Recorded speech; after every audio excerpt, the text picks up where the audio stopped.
태초에 하나님이 말씀이신 예수님을 통해 온 세상을 창조하셨습니다. 두말할 것도 없이 성령 하나님도 이 창조 사역에 함께 하셨습니다. 하나님은 자기 형상, 곧 하나님의 형상대로 사람을 창조하시되 남자와 여자를 창조하셨습니다.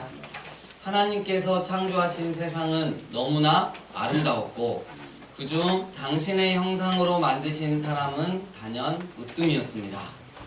하나님은 사람을 위해 에덴 동산을 만드시고 다음과 같이 말씀하셨습니다. 동산 안에 있는 모든 나무의 열매는 네가 먹고 싶거든 언제든 마음껏 먹어도 좋다. 하지만 선악을 알게 하는 나무의 열매는 절대로 먹지 말라.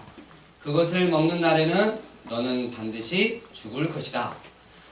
너는 항상 나 여호와 하나님에 의해 창조된 피조물임을 잊지 말고 내가 너에게 준 자유의지를 잘 사용하여 언제나 나와 사랑의 교제를 하자꾸나.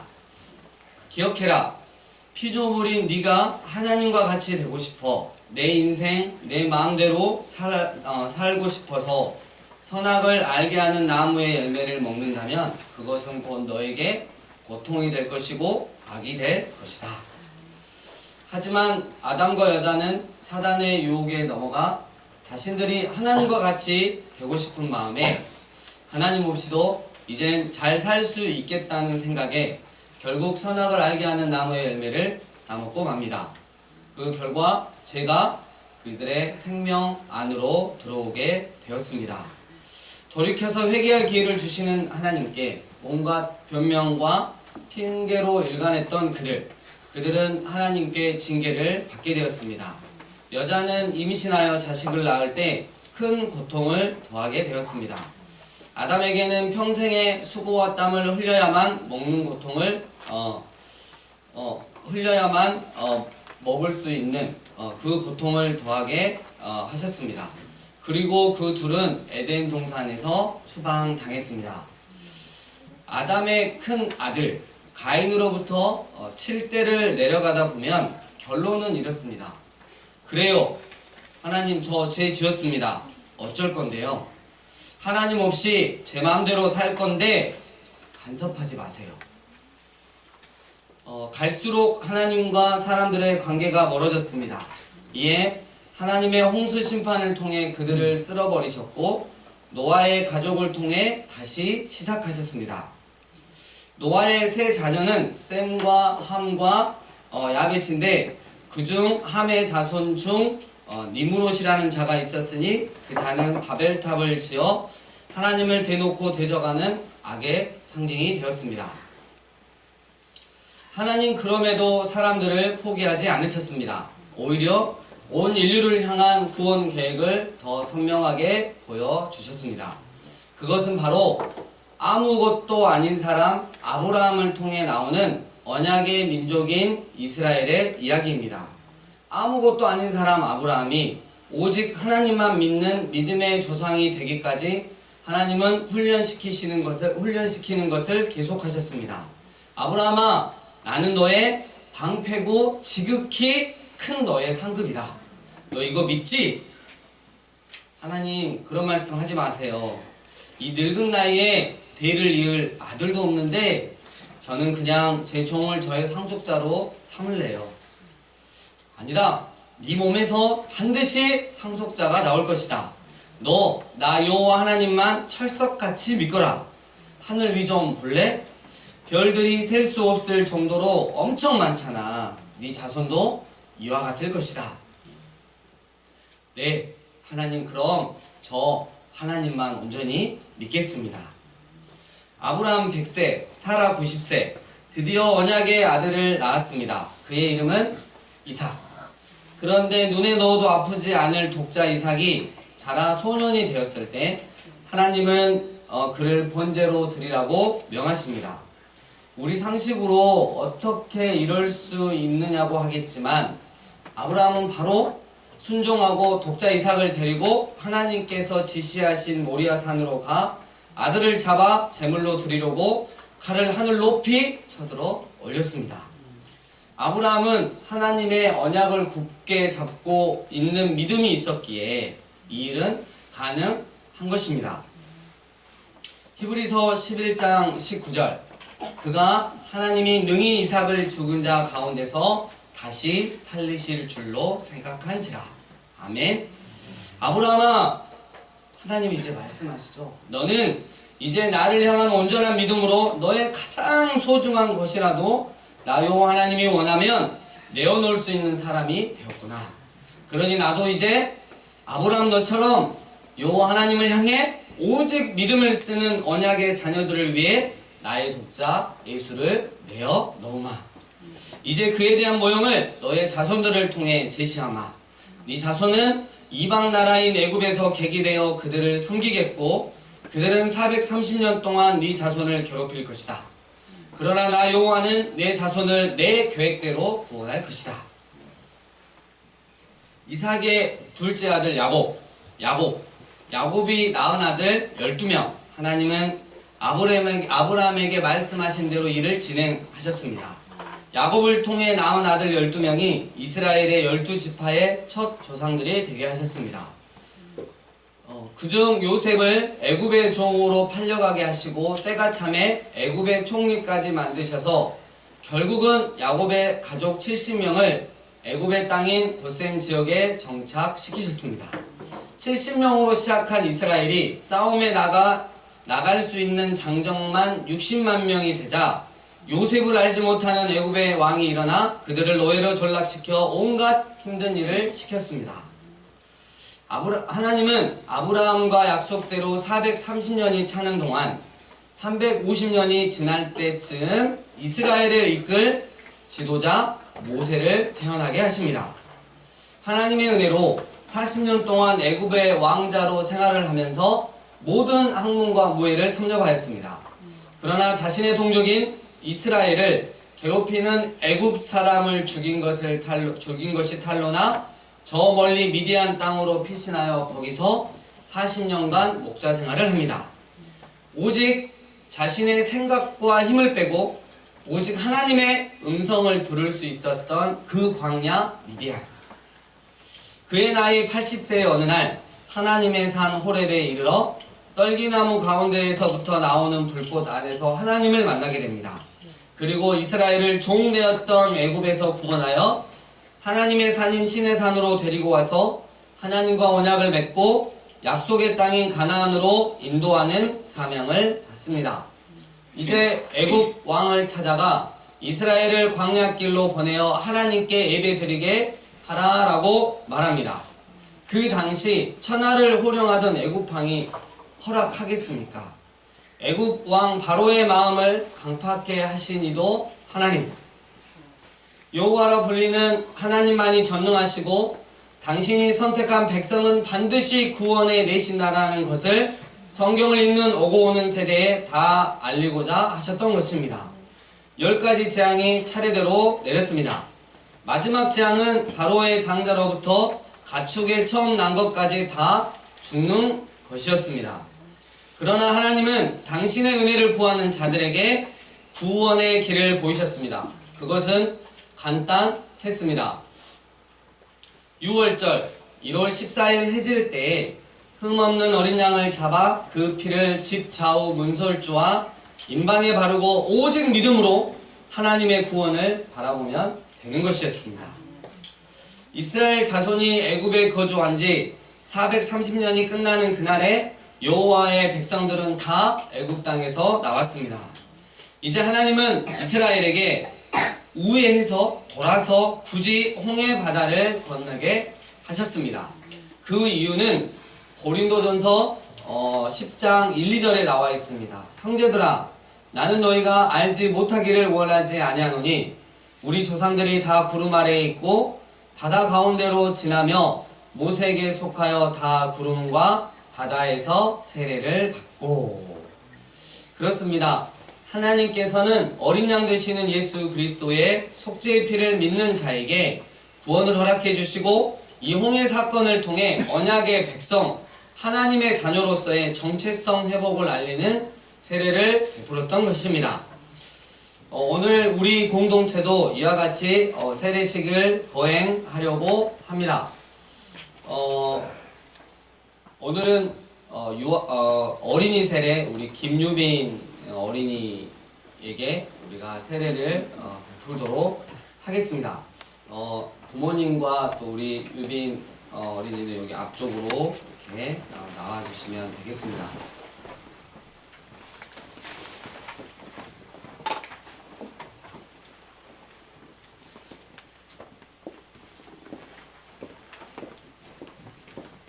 우리 이승진 성도님은 어제 다 받으셨는데 아직 자기가 믿음이 부족하다고 조금 나중에 받으시겠다고 이렇게 말씀하셨어요. 그래서 우리 오늘 어린이 세례식을 거행하도록 하겠습니다. 이 예식은 그리스도께서 세우신 것이니 믿음으로 의롭다함을 얻은 인증입니다. 구약시대에 아브라함 자손이 할례받는 특권이 있었던 것처럼 복음의 은혜 아래에 있는 성도의 자손에게는 이 예식을 행할 수 있는 특권이 있습니다. 그리스도께서 만국 백성에게 명하사 세례를 받으라 하셨고 어린이들을 축복하사 천국의 백성은 이와 같아야 한다고 하셨습니다. 복음의 허락은 성도와 그 집안에 미친다 하셨고 사도들도 이와 같이 집안 세례를 베풀었습니다.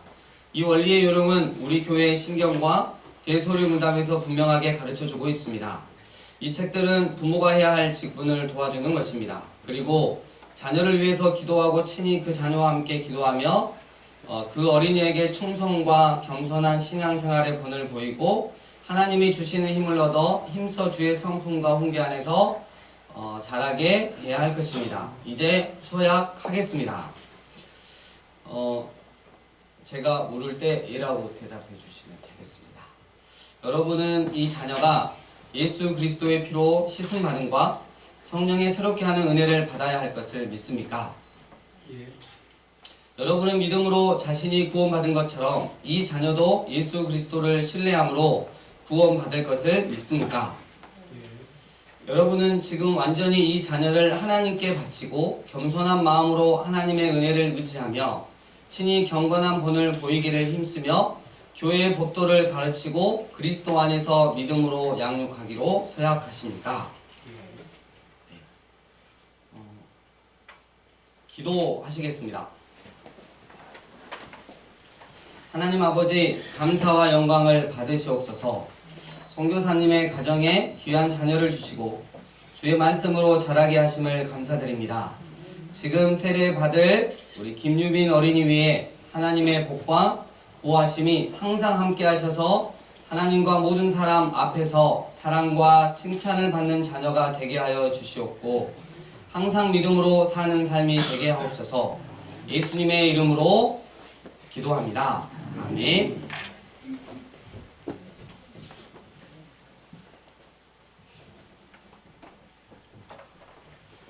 예수 그리스도를 믿는 김유빈 어린이에게 성부와 성자와 성령의 이름으로 세례를 주노라. 아멘.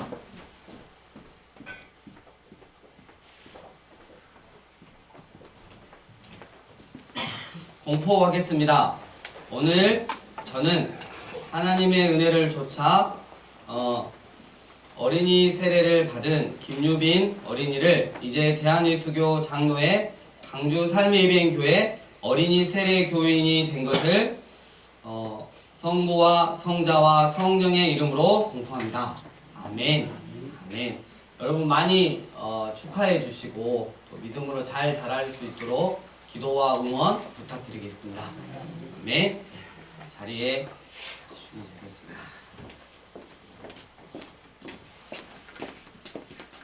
언약의 백성, 하나님의 자녀로서의 정체성 회복을 알리는 이 세례. 이제 우리가 하나님의 자녀가 되면 뭔가 이렇게 편하고 즐겁고 그리고 늘 우리 앞에 행복한 일만 일어나야 되는데 그렇지 않다는 것이죠. 하나님께서 베푸신 구원 때문에 이제는 나의 모든 삶은 무조건 행복할 줄 알았는데 웬걸 광야와 같은 삶이 기다리고 있었습니다. 40년 동안 초막, 즉 천막에 거하며 주님이 가라고 하시면 가야 하고 주님이 멈추라 하면 멈춰야 하는 훈련을 받았습니다. 때때로 마실 물이 없어서, 먹을 것이 없어서, 혹은 고기가 먹고 싶어서 그들에게 구원을 베푸신 하나님의 은혜나 능력을 기억하지 못했습니다. 오히려 하나님을 원망하며 차라리 종으로 살다가 죽게 나을 것이지 왜 우리를 광야로 데리고 나와 죽게 하냐고 그렇게 원망과 불평을 했습니다. 우리 인생도 마찬가지입니다. 애굽 땅 같은 세상에서 사탄의 노예가 되어 나 자신만 충만히 사랑한 죄로 죽을 수밖에 없었던 나를 어린 양 대신 예수님께서 우리 죄를 대신하여 십자가에 피 흘려 죽으시고 값으로 환산할 수 없을 만큼의 구원의 은혜를 우리에게 거저 주셔서 예수 생명으로 다시 살아나게 하셨는데 그 은혜는 다 어디 가버리고 내 처지에 대한 감사 없는 불평과 원망만 남아있진 않는지 거기다가 마치 하나님을 조롱하듯 짓고 있는 죄들.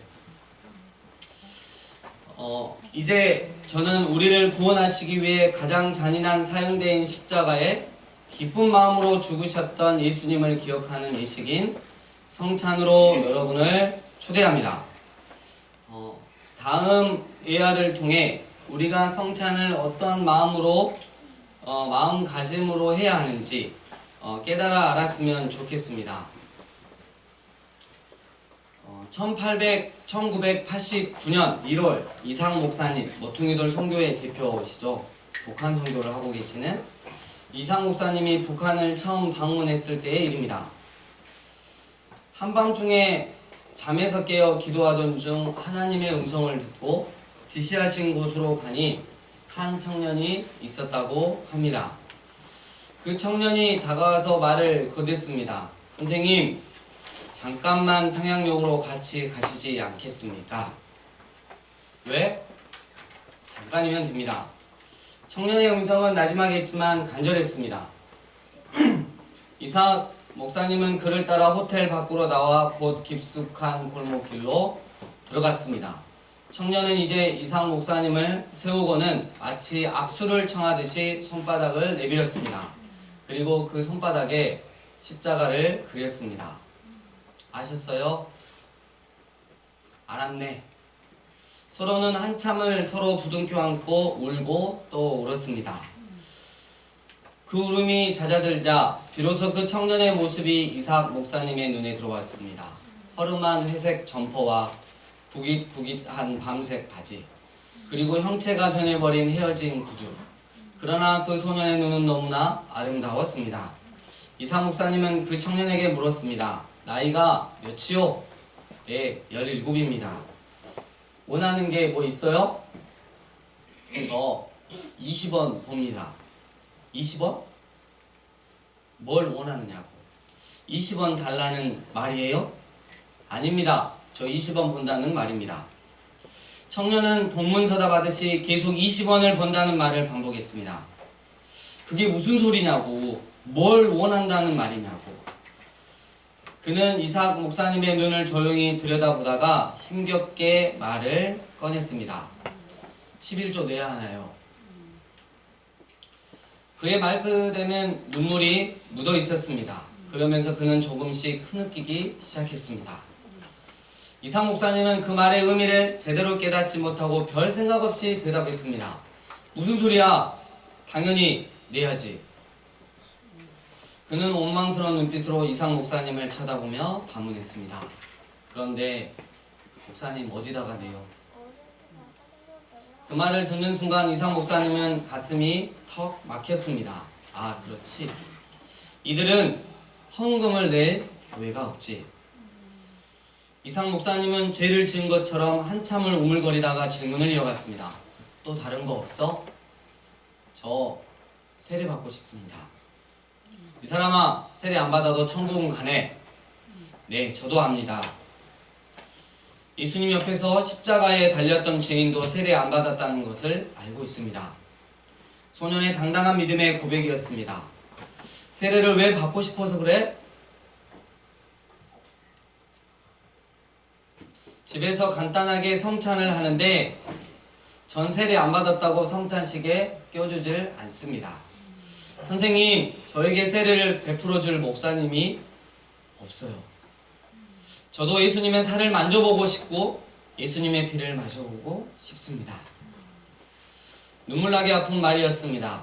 이 소년은 앞으로 북한에 교회가 세워지고 세례를 베풀어줄 목사가 생길 때까지 성찬식에 참여하지 못할 것입니다.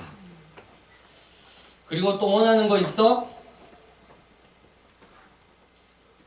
성경책 한 권만 있어도 부러울 것이 없을 것 같습니다.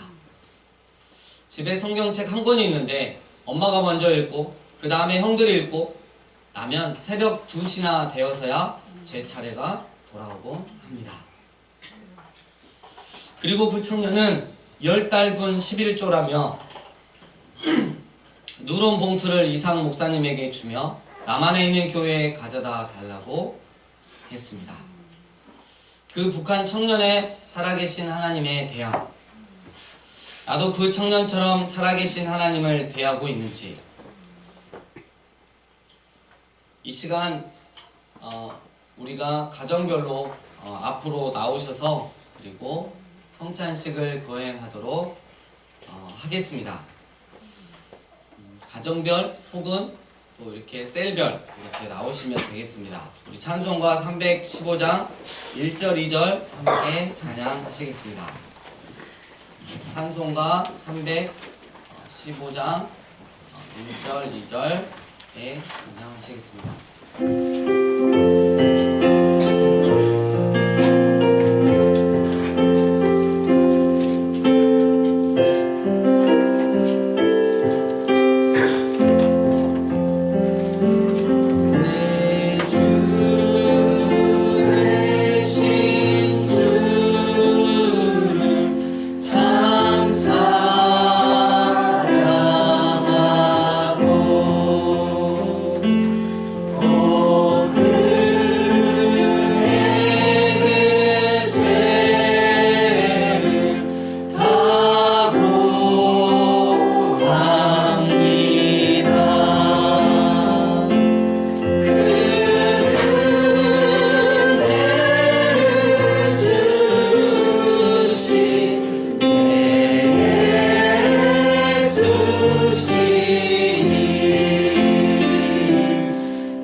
성찬식은 예수님께서 처음 시행하셨습니다. 예수님께서 십자가에 못 박히시기 전날 밤에 시행하셨습니다. 성찬식은 빵과 포도즙으로 베풉니다. 빵은 예수님의 몸을 기념합니다. 포도즙은 예수님의 피를 기념합니다. 예수님께서는 당신이 우리의 죄를 사하기 위해 죽으신 그 십자가 때부터 다시 오실 때까지 이 성찬식을 행할 것을 교회 공동체에게 명령하셨습니다. 이 성찬은 입교한 자와 세례받은 자만이 참여할 수 있습니다.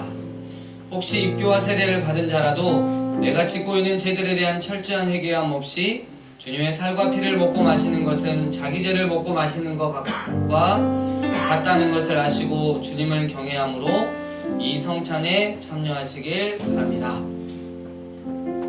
그러니까 그러니까 제가 있어서 성찬식에 참여하지 못하겠다가 아니라 이 시간 정말 간절히 하나님의 은혜를 구하며 철저하게 회개하며 이 성찬식에 참여하기를 사모해야 할 것입니다. 하나님이 이 말씀을 주시는 이유는 더욱더 주님의 은혜를 사모하라고, 제 가운데 철저하게 회개하고 하나님의 은혜 앞으로 나오라고 던지는 메시지인 것입니다. 우리 이 시간 우리 세종이 이쪽 가족부터 해가지고 이렇게 가족별로 나오셔서 기도하시고 이렇게 성찬하시고 이렇게 돌아가시면 되겠습니다.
잡히시던 날 밤 빵을 가지사 축사하시고 제자들에게 떼어주셨습니다. 우리 주님께서 식후에 잔을 가지사 축사하신 후에 제자들에게 주시며 이르시되 이 잔은 나의 피로 세운 새 언약이니 이것을 행하여 마실 때마다 나를 기념하라 하셨습니다.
것입니다.